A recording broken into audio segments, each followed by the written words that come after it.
Hey guys, Graham here from therecordingrevolution.com with 5 minutes to a better mix, where we've been looking at 31 mixing tips in 31 days. And today I've got a tip for you.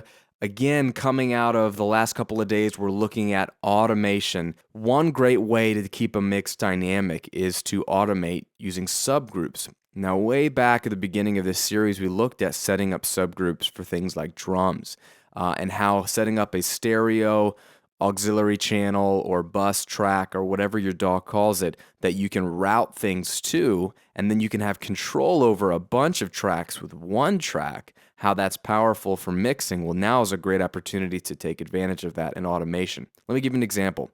In this mix, I've got all my drum tracks here on the left routed to a drum aux.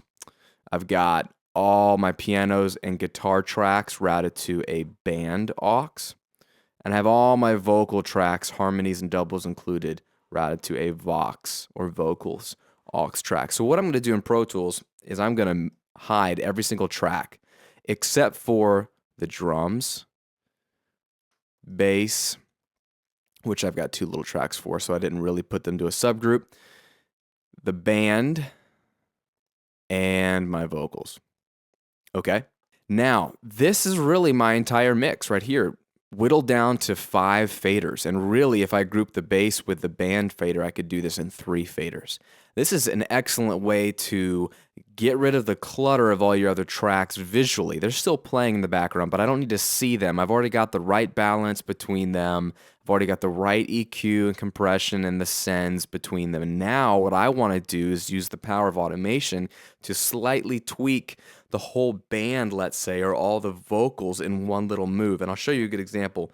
What I've got right here is a section where the drums are about to build, and I really want to push the dynamic. Let me press play so you can hear this part of the song, and then I'm going to do a little bit of subgroup automation. I will trust with until die. Yeah, through the fire and storm, Lord, my heart. All right, so that push with the drums and the vocals just screaming, yeah, that's where I want to automate a little bit of a swell, a little bit of a crescendo. What I'm going to do is automate the band subgroup here, which is all my guitars and keyboards, so all those main instruments.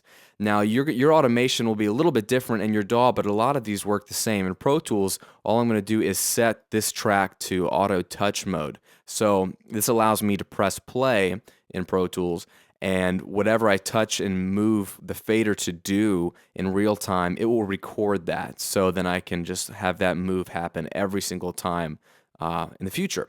So I'm going to press play the same part, and I'm going to click the mouse and slowly drag this band fader up and swell a little bit into that final downbeat to give a little bit of a fake crescendo. Here we go.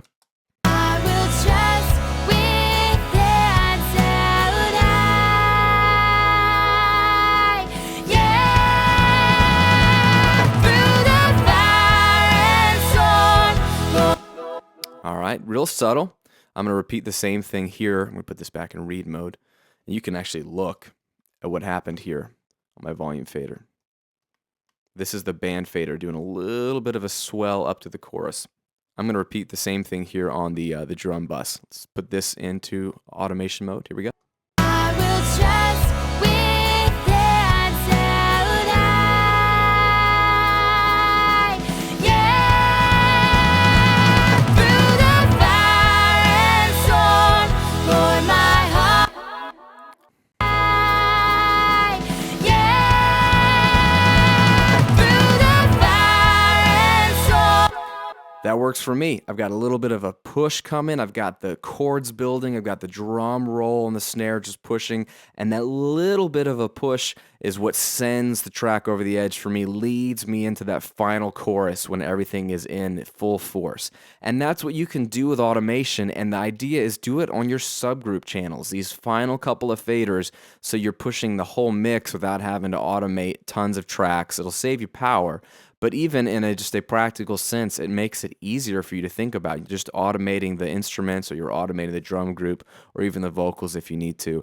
And little subtle tweaks like this throughout your mix is what's going to separate static, amateur, kind of boring mix to a continuously interesting, continuously dynamic, and continuously musical performance. And that's part of your job as a mixer, is to be a performer, is to play the mix so that it's exciting and dynamic and perfectly crafted from start to finish. So try automation on your subgroups next time, and hope this helps you guys. This is Graham here at the recordingrevolution.com with 5 minutes to a better mix. We'll see you on the next video.